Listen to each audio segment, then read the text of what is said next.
Hello everyone, I am Thakre sir and welcome to my channel English with Thakre sir. So friends, today we are going to learn Unit 2 2.4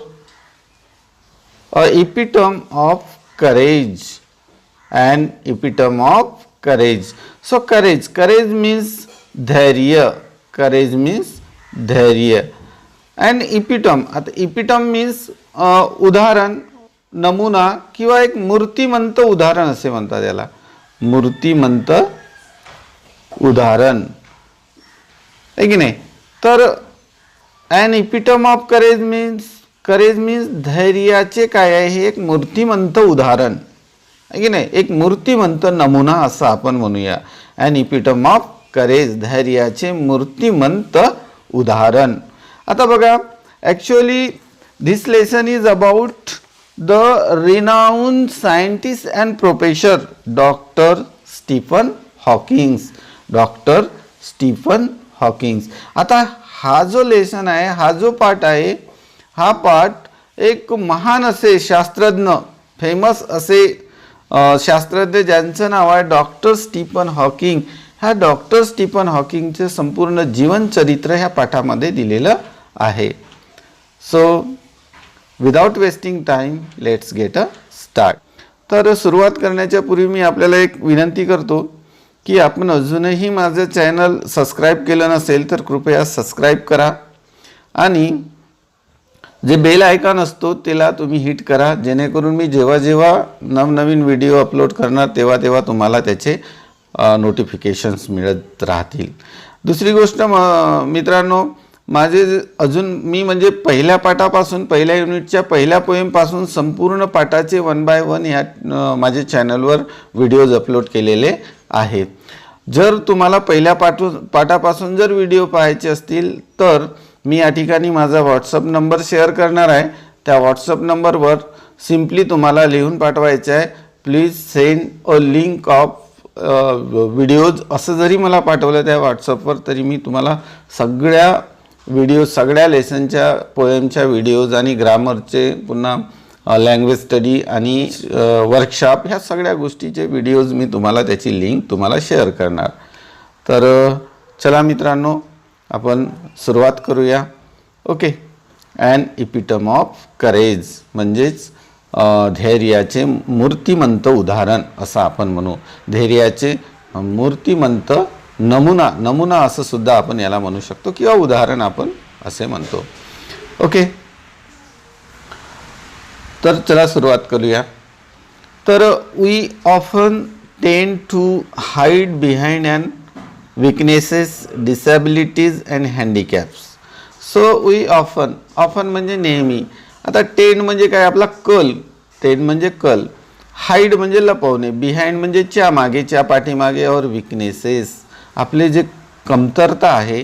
disabilities आहे, अक्षमता म्हणतो आपण. Disabilities म्हणजे अक्षमता आणि handicap म्हणजे अपंगत्व. म्हणजेच or mourn over them our whole life through. म्हणजेच काय म्हणताय लेखक बघा, we often tend to hide behind our weaknesses, disabilities, handicaps or mourn over them our whole life through.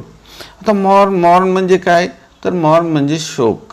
आपण आहे की नाही, शोक करतो तर शोक. तर लेखक म्हणतो की आपण काय करतो, आपला जो कल असतो, ॲक्च्युली आपले जे विकनेसेस असतात, डिसॅबिलिटीज असतात आणि हँडिकॅप्स असतात, mourn over them our whole life through. तर आपण आपले जे विकनेसेस असतात, डिसॅबिलिटीज असतात आणि हँडिकॅप्स असतात ते काय लपवण्याचा प्रयत्न करतो. आपला जो कल असतो तो कोणाकडे असतो, लपवण्याकडे.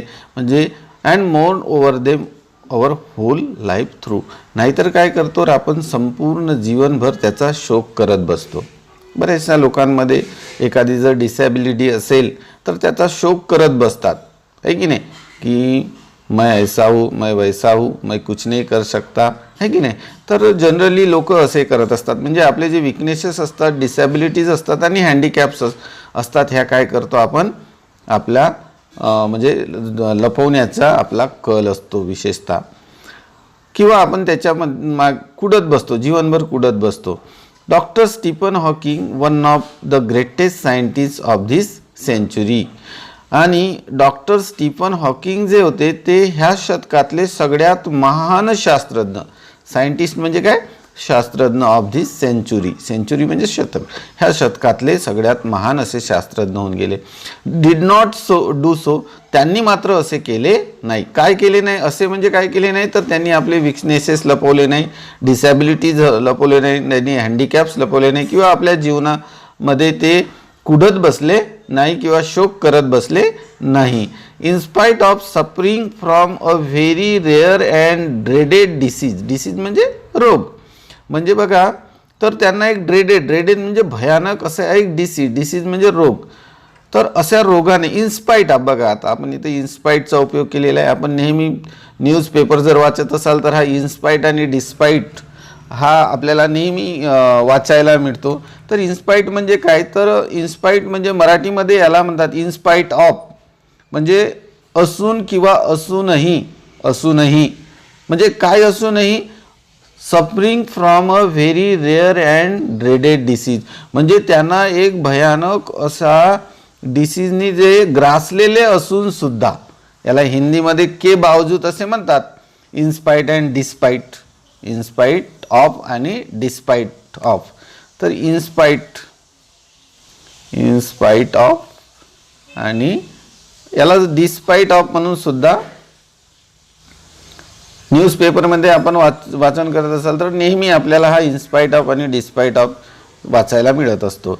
तर इन्स्पाइट ऑफ म्हणजेच याला काय म्हणतात, असूनही. इन्स्पाइट ऑफ म्हणजे असूनही, असूनही म्हणजे काय असूनही, suffering from a very dread and dare disease, किंवा डिस्पाइट, ह्या इन्स्पाइट आणि डिस्पाइटचा अर्थ सारखाच होतो, के बावजूद हिंदीमध्ये जर आपण म्हटलं, परंतु मराठीमध्ये आपण असूनही म्हणतो ना, रोग असूनही. फॉर एक्झाम्पल आपण एखादा उदाहरण जर घेतलं तर, in spite of suffering, in spite of suffering ill, है ना, इल म्हणजे आजारी. He went to school, he went to school, है ना, ही वेंट टू स्कूल. आता बघा इन्स्पाइट ऑफ, आता इन्स्पाइट ऑफ नंतर आपण सफरिंग म्हणजे कोणता, प्रेझेंट पार्टिसिपल वापरलं, म्हणजे नेहमी प्रेझेंट पार्टिसिपलच वापरला जातात. In spite of plus present participle म्हणजे क्रियापदाला नेहमी ING प्रत्यय लावल्या जात असते. किंवा इथं आपण बीइंग सुद्धा म्हणू शकतो, इन्स्पाइट ऑफ बीइंग इल, म्हणजे इन्स्पाइट ऑफ बीइंग इल किंवा सफरिंग इल, हे दोन्ही तुम्ही यूज करू शकता. ही वेंट टू स्कूल म्हणजे तो आजारी असून सुद्धा कुठं गेला, शाळेमध्ये गेला.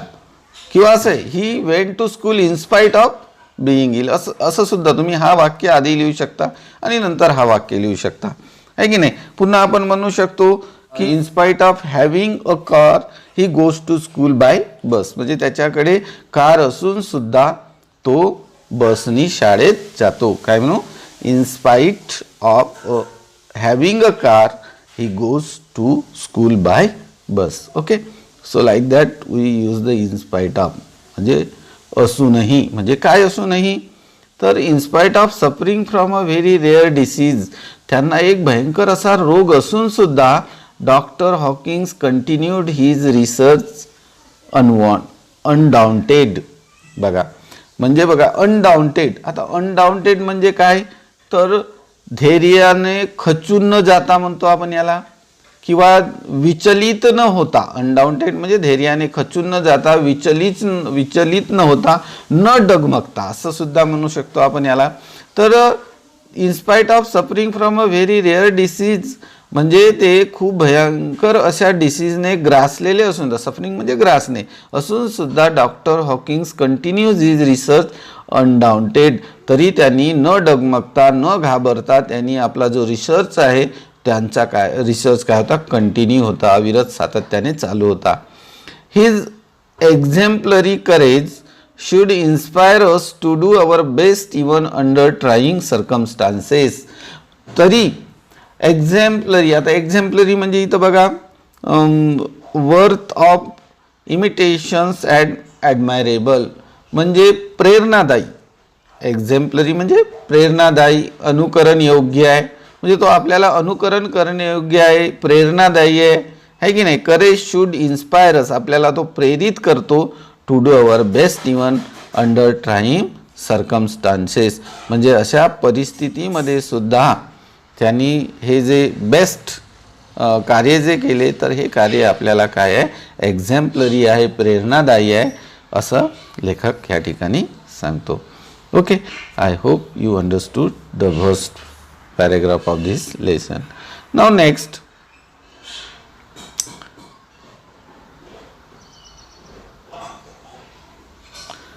exactly 300 years after the death of the great scientist Galileo, Dr. Stephen Hawking was born in Oxford, London on the 8th day of January 1942. बघा काय म्हणते की एक्झॅक्टली 300 years आफ्टर, म्हणजे 300 वर्षापूर्वी, निश्चित एक्झॅक्टली 300 वर्षापूर्वी, the death of great scientist Galileo, the death of, after the death of great scientist Galileo, म्हणजे Galileo जे महान शास्त्रज्ञ होते ज्यांचं नाव गॅलिलिओ, त्यांच्या मृत्यूनंतर doctor Stephen Hawkings was born in Oxford, आणि त्यांच्या 300 वर्षांच्या मृत्यूनंतर doctor Stephen Hawkings born in Oxford, त्यांच्या मृत्यूनंतर 300 वर्षानंतर स्टीफन हॉकिंग यांचा जन्म झाला कुठं, ऑक्सफर्डमध्ये, London on the 8th day of January 1942, म्हणजे 1942 मध्ये 8th day ऑफ जानेवारी म्हणजे जानेवारीच्या 8 तारखेला 1942 मध्ये ऑक्सफर्ड, लंडन या ठिकाणी कोणाचा, डॉक्टर स्टीफन हॉकिंगचा जन्म झाला. कधी, जेव्हा जे महान शास्त्रज्ञ गॅलिलिओ यांचा जेव्हा मृत्यू झाला आणि 300 वर्षानंतर डॉक्टर स्टीफन हॉकिंगचा जन्म झाला. Okay, little did his parent know that one day their little boy would be hailed as one of the greatest scientist of the century, म्हणजे त्यांच्या मुलांना, म्हणजे त्यांच्या पालकाला, कोणाच्या, स्टीफन हॉकिंगच्या पालकांना जरासुद्धा कल्पना नव्हती की एक दिवस त्यांचा मुलगा one day great scientist of this century, ह्या शतकाचा एक महान शास्त्रज्ञ बनणार आणि त्याचा जय जयकार होणार, हे त्यांना जरासुद्धा कल्पना नव्हती. Neither could anybody imagine that his mind would soar up into space like light, कुणालाही माहीत नव्हतं की एक दिवस त्याचा जो, त्याची जी बुद्धिमत्ता होती, neither could nobody imagine that his mind would soar up, आता शोअर म्हणजे उडणे, भरारी घेणे, आहे की नाही, भरारी मारणे, up into the space, space म्हणजे आकाशामध्ये, लाईक लाईट, प्रकाशाप्रमाणे, म्हणजे प्रकाशाच्या तेजाप्रमाणे त्याची बुद्धिमत्ता ही आकाशात भरारी मारेल अशी कुणाला कल्पना सुद्धा नव्हती. No Badi can, निदर could anybody imagine that, म्हणजे कुणालाही अशी कल्पना नव्हती की, दॅट म्हणजे की, की his mind would soar up into space like light, की ज्याची बुद्धिमत्ता ही एखाद्या प्रकाशाप्रमाणे अवकाशात चमकेल किंवा भरारी मारणार अशी कुणालाही कल्पना नव्हती, किंवा त्याचा जय जयकार होईल याची सुद्धा त्याच्या पॅरेंट्सला जरासुद्धा कल्पना नव्हती. Okay, more importantly none could predict that he would be the very epitome of courage. More importantly म्हणजे त्यापेक्षा महत्त्वाचं म्हणजे नन कुड प्रेडिक्ट, प्रेडिक्ट म्हणजे भविष्य वर्तवणे, म्हणजे कोणी असं भविष्यसुद्धा वर्तवलं नाही की that he would be the very epitome of courage, की तो ह्या धैर्याचा एक मूर्तिमंत रूप, एक मूर्तिमंत उदाहरण म्हणून ओळखल्या जाईल असे कुणालाही प्रेडिक्ट किंवा भविष्यवाणी म्हणतो आपण, प्रेडिक्ट म्हणजे असं भविष्य कोणीही वर्तवलेलं नव्हतं. Okay, next, courage is a wonderful thing. So courage, courage म्हणजे धैर्य. So courage is a wonderful thing म्हणजे धैर्य हे एक अशी म्हणजे सुंदर, म्हणजे विलक्षण गोष्ट आहे. वंडरफुल थिंग म्हणजे विलक्षण म्हणू आपण, आता सुंदर नाही म्हणतात. तर करेज ही अशी एक विलक्षण गोष्ट आहे. It is that quality which makes people not lose heart when faced with a great calamity. आता कॅलेमिटी म्हणजे काय, तर आपत्ती, आहे की नाही. ग्रेट आपत्ती, ग्रेट कॅलेमिटी म्हणजे ग्रेट आपत्ती. म्हणजेच काय म्हणायचं आहे तर ज्या इट इज द क्वालिटी म्हणजे ज्यांच्या अंगी हा गुण आहे, कोणता? करेज आहे की नाही, की जो विलक्षण आहे ना, ज्यांच्या अंगी हा गुण आहे, which makes people not lose heart when faced with a great calamity. म्हणजेच जेव्हा ते एका महान आपत्तीला जेव्हा फेस करतात, त्यांचा सामना करत असतात, तेव्हा भयंकर अशा संकटाचा ते सहजरित्या सामना करू शकतात. कोण? Those person who has this quality. Which quality? A courage. ज्यामध्ये धैर्य आहे, ज्यांच्यामध्ये धैर्य आहे, ज्या व्यक्तींमध्ये काय आहे? धैर्य आहे. तो व्यक्ती कोणत्याही अशा कॅलॅमिटीला, कोणत्याही आपत्तीला काही सहज फेस करू शकतो, आहे की नाही? आहे की नाही? म्हणजे महाभयंकर जरी संकट जरी असेल, त्या संकटाला तो काय समोर जाऊ शकतो. पण कधी? If he has a quality. Which quality? Courage. This quality, it's a wonderful things. Courage is a wonderful things. Okay. It would not be an exaggeration to say that Dr. Stephen Hawking, a living legend of cosmology, is the very personification of courage and hope. बघा तर काय म्हणते की it would not be exaggeration. Exaggeration म्हणजे अतिशयोक्ती आहे ना. Exaggeration म्हणजे अतिशयोक्ती. टू से दॅट म्हणजे असं म्हणायला अतिशयोक्ती होणार नाही की doctor Stephen Hawkings a living legend of cosmology. आता कॉस्मॉलॉजी म्हणजे काय तर विश्वनिर्मितीचा अभ्यास करण्याचे शास्त्र आहे की नाही. आपण म्हणतो ना झुलॉजी, बॉटनी आहे ना. तर हे जे कॉस्मॉलॉजी आहे, तर ही कॉस्मॉलॉजी म्हणजेच काय तर विश्वनिर्मितीचा अभ्यास करणारे शास्त्र. Is the very personification. आता पर्सोनिफिकेशन म्हणजे काय तर आपण या ठिकाणी एक personification of courage and hope. आता करेज म्हणजे धैर्य, होप म्हणजे आशा, म्हणजे धैर्य आणि आशाचे पर्सोनिफिकेशन. आता पर्सोनिफिकेशन म्हणजे एक प्रकारचं व्यक्तिमत्व आपण म्हणूया, आहे की नाही, एक प्रकारचं व्यक्तिमत्व. सो तर इथं काय म्हणते की आपण असं म्हटलेलं अतिशयोक्ती होणार नाही. कशा? Say that Stephen Hawkings a living legend. आता लिव्हिंग लिजेंड म्हणजे काय तर लिजेंड म्हणजे आपण एक प्रकारचं काय म्हणू आख्यायिका किंवा महात्मा आपण म्हणतो ना महात्मा. त्याला एखादा महात्मा म्हणणे. कशाचं? कॉस्मॉलॉजीचं. कॉस्मॉलॉजी म्हणजे काय तर विश्वनिर्मितीचा अभ्यास. तर विश्वनिर्मितीचा अभ्यास करणारे महात्मा असं जरी म्हटलं तर ते काय होणार नाही? अतिशयोक्ती होणार नाही, एक्झॅजरेशन होणार नाही, एक्झॅगरेशन होणार नाही असं लेखक म्हणतो. काय तर त्याला जर आपण कॉस्मॉलॉजीचा म्हणजेच विश्वनिर्मितीचा अभ्यास करणारे एक महात्मा, एक आख्यायिका जर आपण म्हटलं तर हे काय होणार नाही? एक्झॅजरेशन म्हणजे अतिशयोक्ती होणार नाही. Is the very personification of courage and hope. म्हणजे धैर्य आणि आशा याचे हे काय आहेत? एक सगळ्यात मोठे काय आहेत? व्यक्तिमत्व आहेत असं आपण. Is the very personification. Personification म्हणजे एक या ठिकाणी आपण व्यक्तिमत्व ह्या अर्थाने घेऊ तर एक महान व्यक्तिमत्व आहे. कशाचे? करेज अँड होप म्हणजे आशा आणि धैर्याचे हे एक महान व्यक्तिमत्व आहे. Except his mind, his whole body is bound to a wheelchair thanks to a cruel quirk of fate. Quirk of fate. बघा इथं थांबा, इथं फ्लू स्टॉप आहे. ओके. तर काय म्हणते? Except his mind. फक्त त्यांचं जर माइंड सोडलं तर, माइंड म्हणजे बुद्धी सोडली तर हिज होल बॉडी त्यांचं संपूर्ण शरीर is bound to a wheelchair. You know what wheelchair? जी ढकलगाडी असते की नाही, wheelchair. Thanks to a cruel क्विक ऑफ फॅट. आता क्विक ऑफ फॅट म्हणजे आता क्विक ऑफ फॅट म्हणजे आपण दैवाचा खेळ म्हणू किंवा अनपेक्षित नशिबाची वळण आणि नशिबाचं विक्षिप्त रूप म्हणूया आपण, आहे की नाही, किंवा दैवाचा खेळ म्हणू आपण. दैवाचा खेळ म्हटलं तर चालेल. बघा दैवाचा खेळ असा त्यांच्यासोबत खेळला की क्रुएल म्हणजे असा क्रूर दैवाचा खेळ त्यांच्यासोबत खेळला की एक्सेप्ट हिज माइंड. फक्त जर त्यांची बुद्धी सोडली तर, एक्सेप्ट म्हणजे शिवाय, म्हणजे त्यांची बुद्धी सोडली तर his whole body is bound in a wheelchair. तर त्यांची संपूर्ण शरीर हा कशाशी? व्हीलचेअरशी बांधला गेला.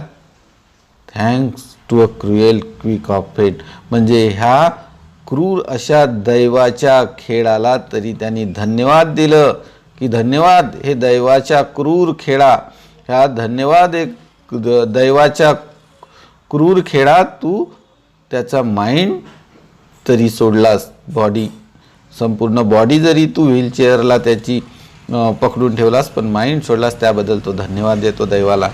Eight he is one of the greatest scientist of this century. तरी एट म्हणजे तरी ह्या शतकाचा तो सगळ्यात महान, one of the superlative degree आहे ना, one of the greatest scientist of this century, म्हणजे याच्यासारखा दुसरा कोणीही नाही. वन ऑफ द ग्रेटेस्ट, आपण one of the greatest cricketer in the world, Sachin Tendulkar is the one of the greatest cricketer in the world, so like that. So one of the greatest म्हणजे यांच्यासारखं कोणीही नाही. One of, जगात एकच एक असे ह्या शतकातले काय होऊन गेले ते सायंटिस्ट. सायंटिस्ट मीन्स शास्त्रज्ञ होऊन गेले. काय तर त्यांची माइंड सोडलं तर संपूर्ण शरीर कशाशी जखडल्या गेलेलं होतं, व्हीलचेअरशी, की त्यांनी दैवानी त्यांच्यासोबत खेळ खेळलं होतं, तरीसुद्धा ते त्या शतकातले सगळ्यात महान काय महान शास्त्रज्ञ होऊन गेले. ओके, पाठ खूप मोठा आहे मित्रांनो, थोडा आपल्याला फास्ट जावं लागेल. तर an average child Stephen grew up to be a normal teenager. An average child म्हणजे एक सामान्य मुलाप्रमाणे Stephen grew up to be a normal teenager. Teenager, आता टीनेजर म्हणजे काय तर 13 ते 19 वर्ष वयोगटातील जी मुले असतात त्यांना आपण टीनेजर म्हणतो. आपली जी पहिली पोईम आहे टीनेजर्स प्रेयर आहे की नाही, in between 13 to 19 year old, so that is called teenagers. तर ते टीनेजर म्हणून एक नॉर्मल मुलांप्रमाणे वाढले. Full of the mischiefs and lots of love for music and mathematics. Full of mischief, mischief म्हणजे खोडकर, तर ते खूप खोडकर होते. And lots of love for music and mathematics, आणि त्यांना म्युझिक, संगीत आणि गणिताचा खूपच आवड होती. आता लव म्हणजे प्रेम होतो, परंतु इथं त्यांना खूप आवड होती, खूप त्यांच्याबद्दल प्रेम होतं. Even though his father wanted to study medicine, परंतु त्याच्या वडिलाला वाटायचे की त्यांनी वैद्यकीय शास्त्राचा अभ्यास करावे.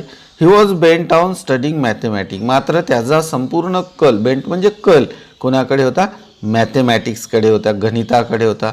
The university of Oxford at that time did not have a course in mathematics, so he opted to study physics instead. आता बघा, त्याच्या वडिलांना वाटायचं की त्याने मेडिकलचा अभ्यास करावा, परंतु त्याचा कल कशाकडे होता, मॅथमॅटिक्सकडे होता.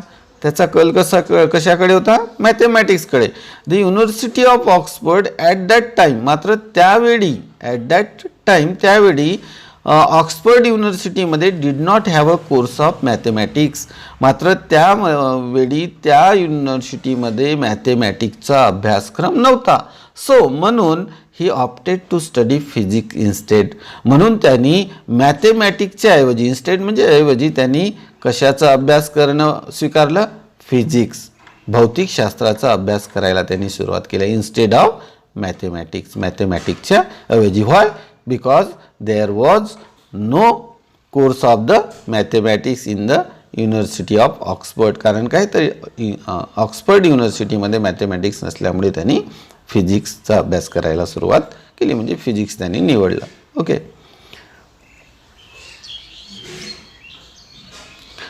At the age of 17 Stephen started noticing that he was becoming increasingly clumsy and even fell down a couple of times for no reason. Okay, इथं फ्यू स्टॉप आहे, इथं थांबलं. ॲट द एज ऑफ 17 म्हणजे 17 वर्ष वयाचा असताना Stephen started noticing that he was becoming increasingly clumsy.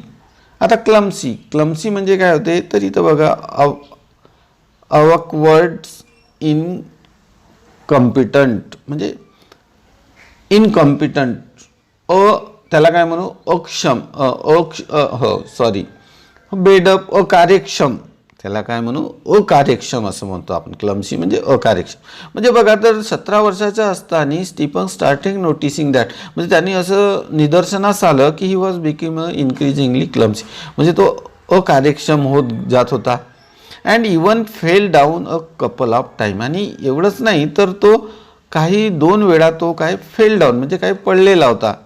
For no reason, काहीही कारण नसताना तो चक्कर येऊन म्हणा किंवा म्हणजे रस्त्यामध्ये कुठंतरी पडला होता 2दा. धिस परप्लेक्स्ड, आता परप्लेक्स म्हणजे आपण इथं बघा फुल ऑफ डिफिकल्टी कन्फ्यूज. आता डिफिकल्टी कन्फ्यूज म्हणजे गोंधळणे, तर तो पूर्णपणे गोंधळून गेला होता असं म्हणू आपण. परप्लेक्स म्हणजे तो संपूर्णपणे गोंधळून गेला होता, घाबरून गेला होता, बावरून गेला होता.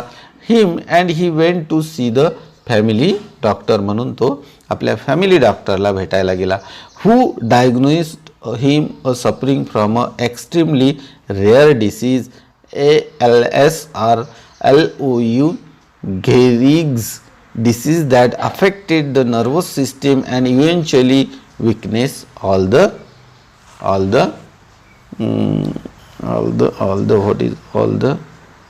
muscles of the body. Okay, तर बघा आपण बघूया काय म्हणते की तो आपल्या डॉक्टरला जेव्हा भेटायला गेला. हू डायग्नोसिस, आता डायग्नोसिस म्हणजे त्यांनी निदान केलं काय, तर him as a suffering from extremely rare disease, म्हणजे अशा दुर्मिळ रोगाने तो काय होता, सफरिंग होता, म्हणजे ग्रासलेला होता. कुणी सांगितलं, त्याच्या फॅमिली डॉक्टरनी. खूपच अशा दुर्मिळ रोगाने तो ग्रासलेला होता. मग तो रोग कोणता, तर ALS or LOU, गेरीज डिसीज, ह्या रोगाने तो ग्रासलेला होता. आता ALS, तर ALS म्हणजे amyotrophic lateral sclerosis motor nervous disease म्हणतात, MND असं ह्या डिसीजचं नाव आहे की नाही. तर दॅट अफेक्ट्स, आता हा डिसीज कशावर इफेक्ट्स करतो आहे ना, अफेक्ट्स म्हणजे परिणाम करतो. आता affects and effects, so both are different things, right. तर तो कशावर अफेक्ट्स करतो, the nervous system and eventually weakness all the muscles of the body, म्हणजे ज्या बॉडीचे जे मसल्स आहेत त्या मसल्सवर नर्वस सिस्टीम, आता नर्वस सिस्टीम म्हणजे याला मराठीत आपण चेतासंस्था म्हणतो आहे ना. इव्हेंच्युअली, आता इव्हेंच्युअली म्हणजे काय, तर अखेर, फायनली, म्हणजे हा जो रोग आहे हा अखेर जी नर्वस सिस्टीम आहे माणसाची, जी चेतासंस्था आहे त्याच्यावर तो काय करतो, अफेक्ट करतो. अफेक्ट म्हणजे परिणाम करतो. आणि विकनेस आणि कमजोरी आणतो. कशामध्ये, all the muscles of the body, all the muscles of the body, जे बॉडीच्या जे इतर मसल्स आहेत त्या मसल्समध्ये काय आणतो, कमजोरी आणतो. All the muscles of the body. Stephen says that even as a child, his muscles coordinations was nothing to write home about. आणि स्टीफन असं सांगतो की जेव्हा तो लहान मुलगा होता, चाइल्ड होता, हिज मसल्स, त्याच्या ज्या चेतासंस्था होत्या, त्याच्या ज्या मसल्स होत्या, कोऑर्डिनेशन, आता कोऑर्डिनेशन म्हणजे समन्वय म्हणतो आपण ज्याला, की समन्वय नव्हता. Was nothing to write home about, म्हणजे त्याच्या लिहिण्यामध्ये टू राईट म्हणजे घरी वगैरे तो लिहित असताना त्याच्यामध्ये काय राहायचं नाही, समन्वय राहायचा नाही. He recollect that his handwriting would send his teacher in to fit of frenzy. आता फिट ऑफ फ्रेंजी म्हणजे ग्रेट अनॉयन्स ऑर रे, म्हणजे असा अनॉयन्स म्हणजे संताप आहे ना, म्हणजे तो उन्माद व्हायचा त्याच्यावर, म्हणजे त्याचे जे गुरुजी वगैरे आहे ना, would send his teachers in to a fit of frenzy, म्हणजे भयंकर असा संताप व्यक्त केला जायचा. कशावर, तर त्याच्या हँडरायटिंगवर. He recollect his handwriting would send his teachers in to a fit of frenzy. Okay, कशामुळे, तर त्याच्या मसल्समध्ये कोऑर्डिनेशन नव्हता आहे की नाही, त्यांचं संतुलन नव्हता, समन्वय नव्हता त्याच्या मसल्समध्ये, आणि that's why his handwriting something bad, आणि म्हणून त्याची जी हँडरायटिंग होती ती बॅड असायची, आणि त्याच्यामुळे वूड सेंड हिज टीचर, आणि त्याच्यामुळे त्याची जी हँडरायटिंग टीचरकडे पाठवल्या जायची in to a fit of frenzy, म्हणजे कशाने, तर ग्रेट अनॉयन्स ऑर रेज, म्हणजे रागावून त्याच्यावर संताप व्यक्त करून त्याची हँडरायटिंग पाठवल्या जायची. म्हणजे त्याची हँडरायटिंग बरोबर नव्हती असं. कारण काय, तर त्याच्या मसल्समध्ये कोऑर्डिनेशन होत्या. का बरं नव्हता? Because of the disease. Which disease? ALS आहे ना. हे ALS डिसीजमुळे त्याच्या मसल्समध्ये काय नव्हता, कोऑर्डिनेशन नव्हता. Nor was he inclined towards sports. Nevertheless this disease come as a bolt from the blue. A bolt from the blue, a sudden unexpected shock or surprise. म्हणजे आपण याला म्हणतो धक्कादायक घटना, हादरवून टाकणारी घटना आहे ना, अनपेक्षित एखादा धक्का बसल्यासारखा झाला. Nor was he inclined towards. आता इन्क्लाइंड म्हणजे कल. आता कलचा आपण बरेच अर्थ पाहिले आहे ना. टुवर्ड्स स्पोर्ट्स, कशाकडे, तर त्याचा स्पोर्ट्सकडे अजिबात कल नव्हता, अजिबात त्याला स्पोर्ट्सची आवड नव्हती. नेव्हरथलेस. आता नेव्हरथलेस म्हणजे काय, तर आपण याचा असे असले तरी, अशा अर्थाने आपण मराठीमध्ये याचा यूज करतो, म्हणजे इंग्रजीमध्ये यूज करतो. नेव्हरथलेस धिस डिसीज, असे असले तरी this disease come as a bolt from the blue. आणि अशामुळे त्याच्या म्हणजे एक प्रकारचा धक्कादायक घटना, त्याला एक धक्काच बसला ना, एक धक्कादायक घटना याला बसली. का तर त्याला, कारण की त्याचा स्पोर्ट्सकडे सुद्धा अजिबात कल नव्हता. ओके. चला मित्रांनो, पुन्हा एक शेवटचा पॅसेज पाहून घेऊया इथपर्यंत. नंतर आपण थांबू आणि याचा नंतर नेक्स्ट पार्ट करूया. ठीक आहे. How much time he had left on this planet was very uncertain. म्हणजे ह्या प्लॅनेट म्हणजे ब्लू तलावर किती काळ राहणार हे अजून काय होते, अनिश्चित होते, अनसर्टन होते. म्हणजे अनिश्चित. द प्रोग्नॉसिस. आता प्रोग्नॉसिस म्हणजे काय होते, तर प्रोग्नॉसिस म्हणजे रोगनिदान, पूर्वनिदान. त्यांच्या रोगाचा पूर्वनिदान झाला होता का, वॉज बॅड होता. And the doctor said he could not do much. आणि डॉक्टरांनी सुद्धा म्हटलं होतं की आम्ही आता काही करू शकत नाही. Undaunted Stephen decide to continue his research. तरी ते आपण काय म्हणतो, खचून जाता आहे ना, धैर्याने, न खचून जाता धैर्याने, न विचलित होता, Stephen decided to continue his research. Undaunted म्हणजे खचून न जाता त्यांनी पुन्हा आपलं रिसर्च सुरू ठेवायचं ठरवलं. And even got engage to a Jane White. आणि पुन्हा ती जी जेन व्हाईट म्हणजे त्यांची जी पत्नी म्हणजे नववधू, ती जशी एंगेज्ड म्हणजे आता आपण एंगेजमेंट म्हणतो की नाही, तर तिच्यासोबत ते एंगेजमेंट झालेली होती, तिच्यासोबत त्यांचा साखरपुडा झालेला होता. त्यांनी खचून गेले का, दे अनडाउंटेड, खचून गेले नाही. आणि तरी त्यांनी आपला रिसर्च सुरू ठेवायचं ठरवलं. आणि त्याचबरोबर त्यांनी जेन वाईल्ड ह्या सुंदर मुलीशी त्यांनी आपलं काय साखरपुडासुद्धा आटपून घेतला. Hawking says that. हॉकिंग म्हणतो आयरॅनिक ॲज मीट मे साऊंड, की ते काय म्हणतात की हे ऐकायला थोडंसं आयरॅनिक वाटेल आहे की नाही, थोडं it may sound, it is, तर साऊंड म्हणजे आवाज नाही, तर काय वाटेल की उपरोधिक वाटेल असं त्यांना म्हणायचं आहे. ऐकायला ते काय वाटेल, आयरॉनिक वाटेल, उपरोधिक वाटेल. It is at this dismal stage. कसं, तर अशा परिस्थितीमध्ये आहे की नाही, अशा डिस्मल स्टेजमध्ये ते ऐकायला, जर त्याला माहीत आहे की मला बिमारी आहे तरी तो एका मुलीशी, सुंदर मुलीशी लग्न करतो आणि हे थोडंसं त्याला उपरोधिक वाटेल असं तो म्हणतो. ही begin enjoying life the most. आणि त्यांनी म्हणजे आपल्या जीवनाचा सर्वाधिक आनंद घ्यायला त्यांनी सुरुवात केली. ही begin enjoying his life. This he says was because he started living life for the moments and continue his doctor research work with renewed vigor. vigor म्हणजे जोम, सामर्थ्य. रिन्यूड म्हणजे आपण नूतनीकरण असं म्हणूया. तर